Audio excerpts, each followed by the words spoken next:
Whawhita i o lau maare ke tu e langi.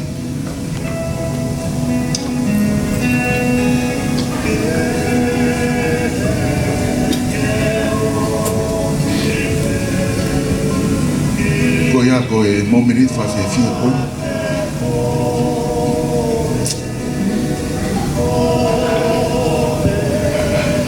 Ko whamamore pe ka hua. Bishop e mai a 60 ka mai whanau ei. Ube mua ke u whakakwa te whatangi koi.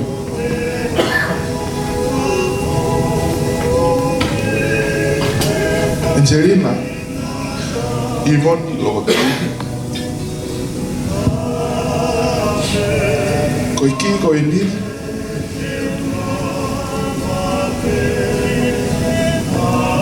Uni whafunga e ngai mela i o Moimoi.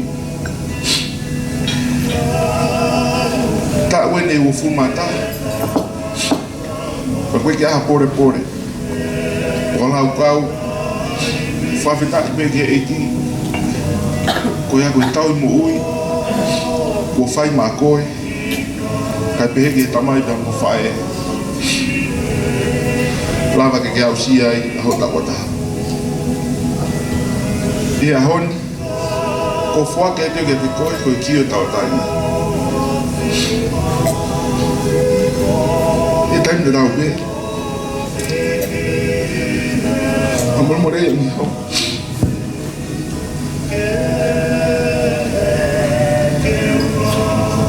Kapana kai ke lava, aho whanau ni e hoko te mai. Aho nei whanau i e koe. Tau ke ahon. E kai ke tukui. Ko tamai masi, family masi wana e tupat tamai.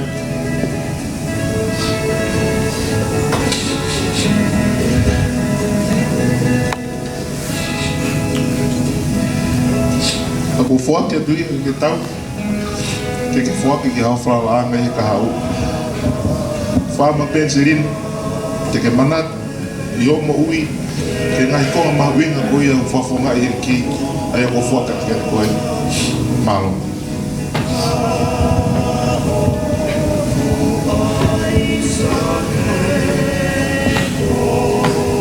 Thanks, Dad, but before I like to start, I like to thank my Heavenly Father for blessing me these 21 years where I've learned to grow spiritually.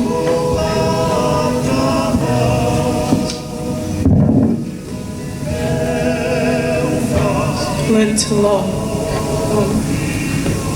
I'd like to thank each and every one of you all that came here tonight to help me celebrate my 21st birthday. I want to thank my families that came from New Zealand, America, and Brisbane. Thank you for coming and being here with me today. I also want to thank my grandma and grandpa for the continuous love and support they've shown me and the rest of my family. But Mom and Dad, as I accept this key, I would ask if you guys could take the key back and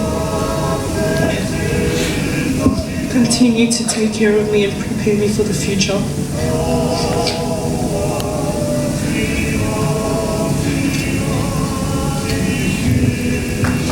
Koni mtoi whawhoki me peki, e te hoka te tangi, aho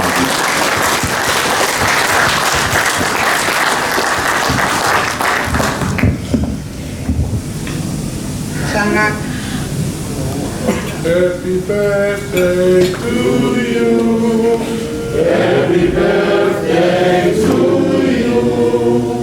Happy birthday, dear Angelina. Happy birthday to you. Amen.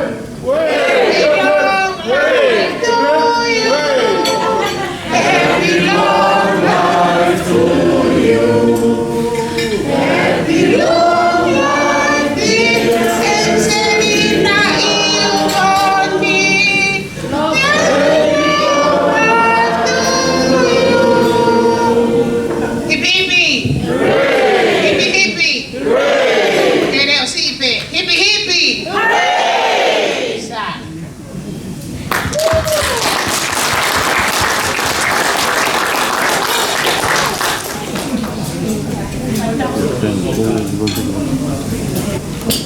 Koe tumu aki oe keke a Angelina Iuvoni Lokotui o kuhiki aki ia ae kie tonga. Pea kore atu heni ka kina tolu na kahoko whataria koe ni. Ka take atu o tu mai nei hui ka oke lava ae whatongia pea toki hui whakataha. I tungo taha o kuhona e keke koe. Ko mea rewa kuhoko ki ai he tai mini. Koe no foanga o Angelina Iuvoni Lokotui. Koe wharapaongo e tonu. Uangoku meua. Uangoku meua ka me te kumadi beta afi aki ai. Watanga toka aua noa.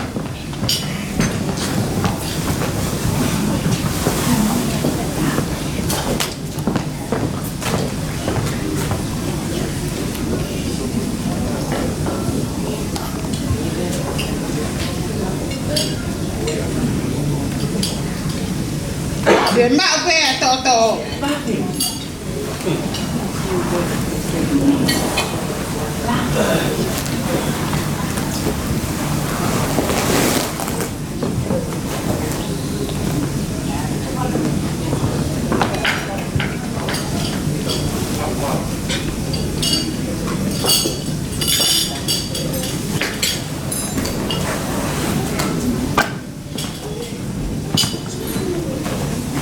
Ko e no whaanga ia o Angelina Lokotui ki ahu.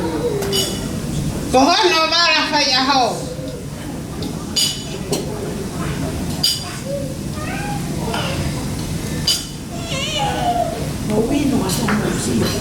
Ko se a awhia ko e no whaanga. Ara e toto hoha ia lau e lolo paa ngopa me kolo whaanga. Me a tae ngāri mo on. I tāke ki te ia te hek mai to oia.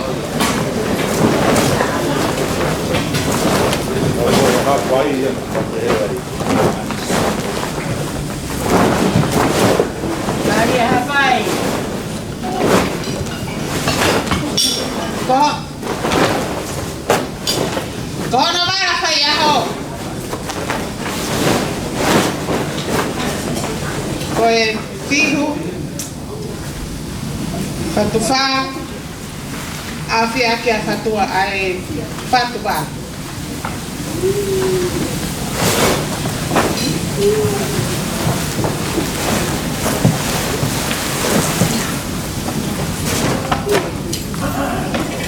Pea mohono ngahi pulu-pulu paparangi, pea mohono katateu.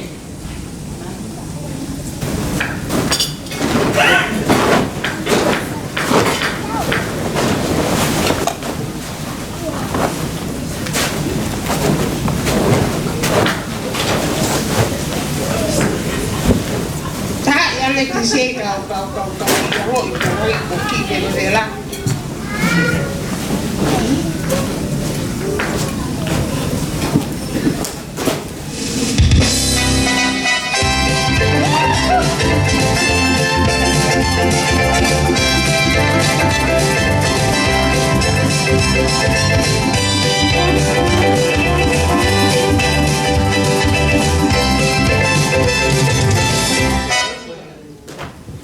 Kohono whakausi ngā kohono kata te tewu.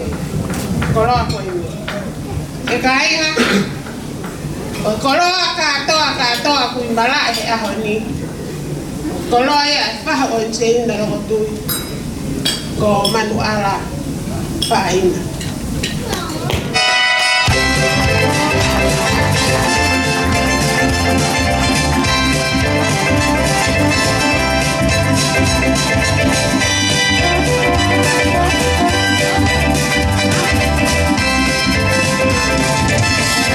Ilolo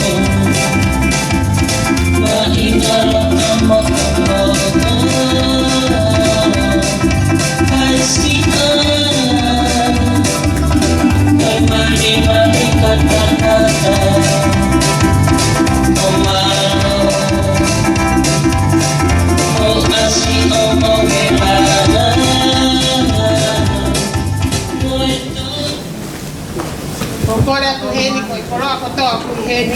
pasa to atu. Tahine manuala. Ei kai peke tuhu. Tua fatongia. Oka keke ilo po fa sa lo te ko ha ka te au ya ni fanalai. Kani au ia. Fatongia kai tu. Pau peke au ta. Tua fa. Koe keke hono wa.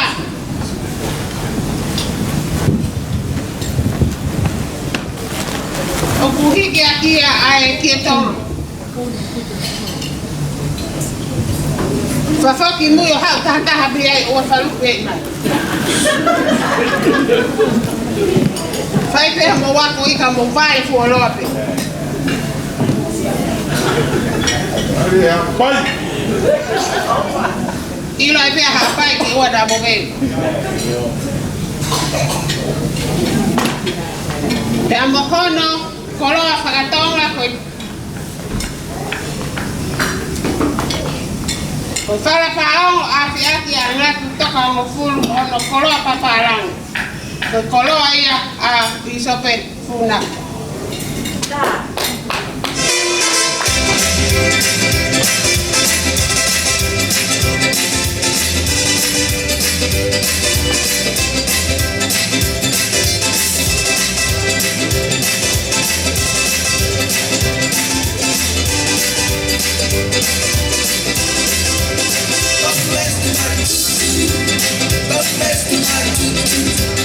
I know you have another one. Love the best to my tutu. Love the best to my tutu.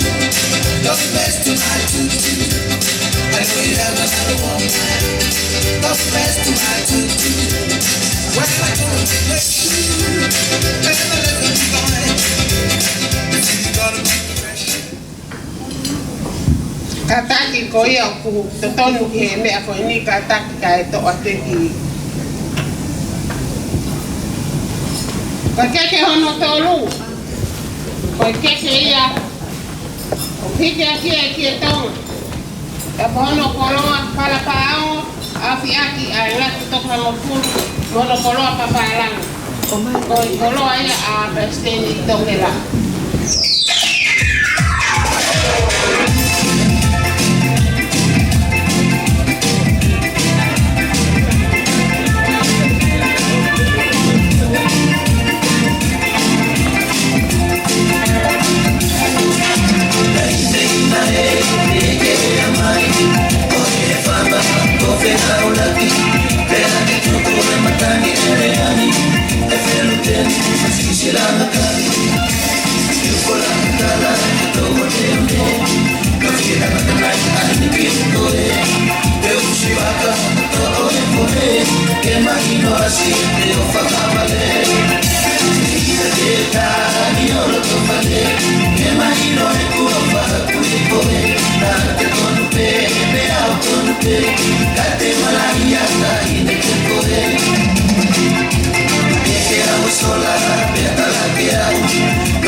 Sai ko e tau keke whaka osi he aho ni.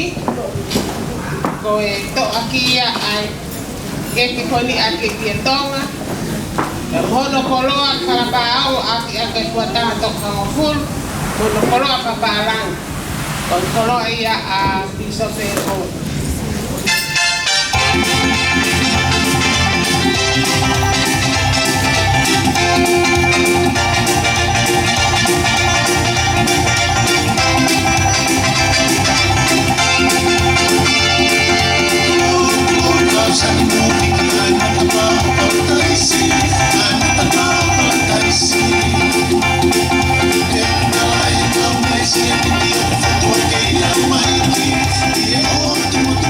Thank you.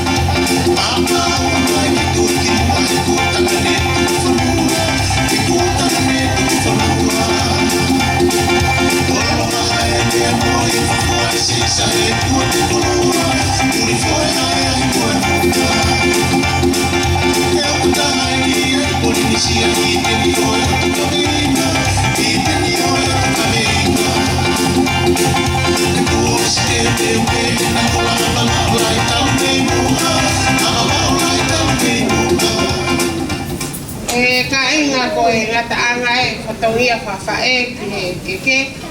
Ko keke ko ni ko keke ia a Bishop Mori.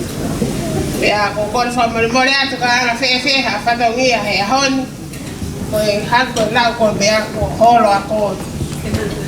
Pea neo e ne pehe ko e loto o kulahi. Ko i viu si tua whai.